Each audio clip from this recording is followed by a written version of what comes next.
नमस्कार सांगमाने जय जगन्नाथ।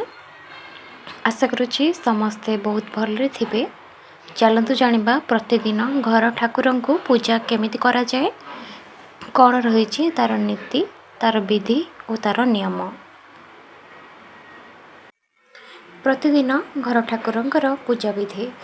ठाकुरंकर पूजारे सबु पूजा बासन पितल, तंबा, रूपा किंबा माटी पात्रर हेबा ही दरकार। अलग कौन सी बासन जमीक स्टील, फाइबर कि प्लास्टिक हेबा कथा नुहे। घर ठाकुरंकर पूजा सकाळ 5टा ରୁ 8टा मध्य सारीदेवा उचित। दिन 12टा परे ठाकुरंकर सकाळर धूप करने अनुचित। जदि सकाळे ठाकुरंकर स्नान तर्पण करी पूजा करी न थिबे, संध्यारे ठाकुरंकर भी स्नान तर्पण करेंगे। ठाकुरंकर पूजा 5 उपचार रे करा जाए, जेमिति कि गंध, पुष्प, फल, धूप, दीप, नैवेद्य। यही 5 उपचार रे ही ठाकुरंकर पूजा करा जाए। ठाकुरंकर पूजा करने आगरू घर को सफा करी चारिआडे गंगा जल, फूल और दुबरे छिंचिबा उचित। पूजा पूर्वर घर दुआर पाखरे आंब पत्रर तोरण किंबा अशोक पत्रर तोरण दे पारिबे। ठाकुरंकर पितल मूर्ति किंबा फोटो रखी प्रतिदिन घरे ठाकुरंक पूजा करि परिबे, किंतु पितल मूर्ति घरे थिले प्रतिदिन स्नान करे पूजा करबा उचित। ठाकुरंक फोटो को प्रतिदिन सफा करबा उचित। ठाकुरंक फोटो को पंचामृत किंबा बास जल कि गंगा जल रे फूल रे छिंची स्नान कराइबा उचित। ठाकुरंक पाखरे प्रत्येक दिन विभिन्न प्रकार फल, लडू, मिठा, खीरी, छेना, क्षीर, गुड़, फल चकटा इत्यादि भोग लगे पारिबे, किंतु जेकोसी भोग लगाइले मध्य क्षीर घी टिके पकाइबा उचित। बजारर भोग पैकेट अपेक्षा घर तैयारी भोग किंबा घर तैयारी लडू कि फल भोग लगाइबा उचित। बाहरर भोग ठारू घरर बनिथिबा भोग ही अर्पण करबा उचित। बाड़ी बगीचा गछरे फलिथिबा प्रथम फल कि प्रथम परिबा को भगवान का पाखरे भोग अर्पण न करी निजे खाइब नाही। गणेश भगवान को प्रथम पूजा करा जाए, तापरे अन्य देवी देवता को पूजा करा जाए। गणेश हेउछन्ति मंगलकारी अग्र पूजा। गणेश भगवान को दुब अर्पण कले गणेश अधिक खुशी होइथांती।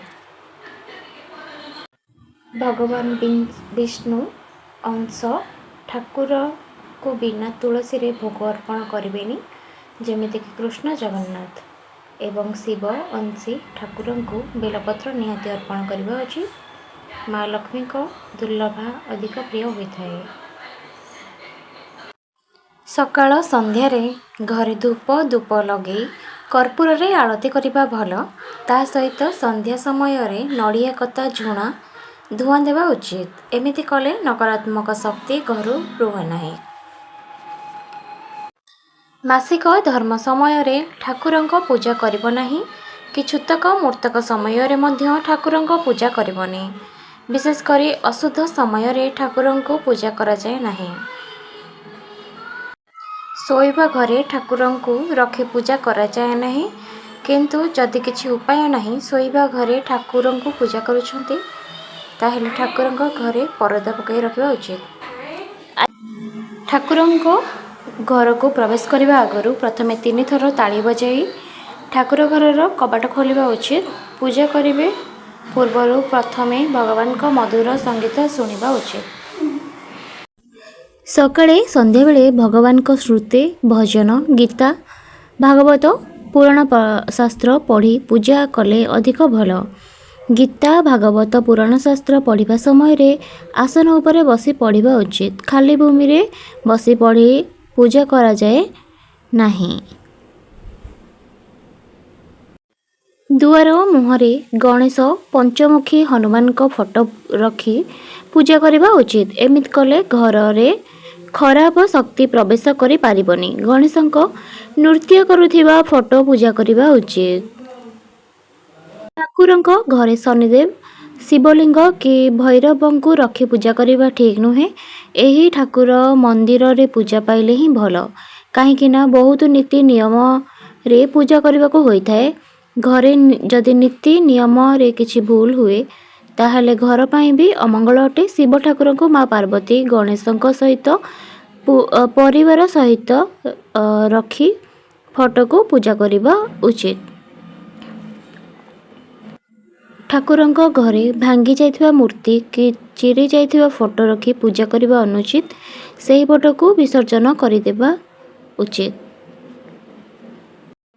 ଠାକୁରଙ୍କ ପାଖରେ ଏବଂ ଘରର ମୁଖ୍ୟ ଦ୍ୱାର ପାଖରେ ଯେଉଁ କଳସ ଥାଏ ସେହି କଳସ ପାଣିକୁ ପରଦିନ ଘର ଚାରିପଟେ କିମ୍ବା କୌଣସି ଗଛ ମୂଳରେ ଦେବା ଉଚିତ। ବାହାରେ ଫିଙ୍ଗିବା ଠିକ୍ ନୁହେଁ। ଠାକୁରଙ୍କ ପାଖରେ ଭୋଗ ଅର୍ପଣ କରିବାର 10 ମିନିଟ୍ ପୂର୍ବରୁ ବା ପରେ ଭୋଗ ଥାଳି ପୂଜା ଘରୁ ବାହାର କରି ପିଲାମାନଙ୍କୁ, ପରିବାର ଲୋକଙ୍କୁ ଏବଂ ନିଜେ ପାଇବା ଉଚିତ।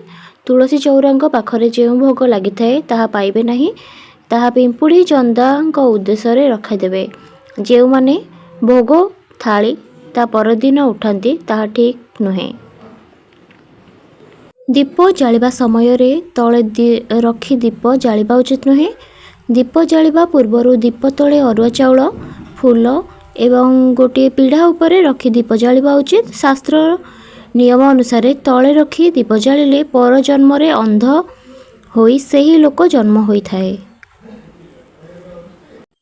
କୁଆଡ଼େ ବାହାରକୁ ଯାଇଥିଲେ ଠାକୁରଙ୍କ ପୂଜା ମାନସିକ ଭାବରେ କରିପାରିବେ। ଠାକୁରଙ୍କୁ ସ୍ମରଣ କରି ମାନସିକ ରୂପରେ ପୂଜା କରିପାରିବେ। ଯାହାଙ୍କର ସବୁଦିନ ଦୀପ କି ନୈବେଦ୍ୟ ଅର୍ପଣ କରିବାକୁ ମଧ୍ୟ ଘରର ଅର୍ଥ ଅଭାବ ଥାଏ, ସେମାନେ ମାନସିକ ରୂପରେ ମଧ୍ୟ ଠାକୁରଙ୍କୁ ପୂଜା କରିପାରିବେ। ଆମିଷ ଯେଉଁଦିନ ଖାଇଥିବେ ସ୍ନାନ ନକରି ସନ୍ଧ୍ୟା ଦେବେ ନାହିଁ। ସ୍ନାନ କରି ଏକ ଭଲ ଲୁଗା ପିନ୍ଧି ସନ୍ଧ୍ୟା ଦେବା ଉଚିତ। ଶେଷ ପର୍ଯ୍ୟନ୍ତ ଭିଡ଼ିଓଟି ଦେଖିଥିବାରୁ ଆପଣମାନଙ୍କୁ ଅଶେଷ ଅଶେଷ ଧନ୍ୟବାଦ। ଭିଡ଼ିଓଟି କିପରି ଲାଗିଲା କମେଣ୍ଟରେ ଜଣାନ୍ତୁ। ଆଉ ହଁ, ମୋ ଚ୍ୟାନେଲକୁ ସବସ୍କ୍ରାଇବ୍ କରିବାକୁ ଆଦୌ ଭୁଲନ୍ତୁ ନାହିଁ। ରହୁଛି। ଜୟ ଜଗନ୍ନାଥ।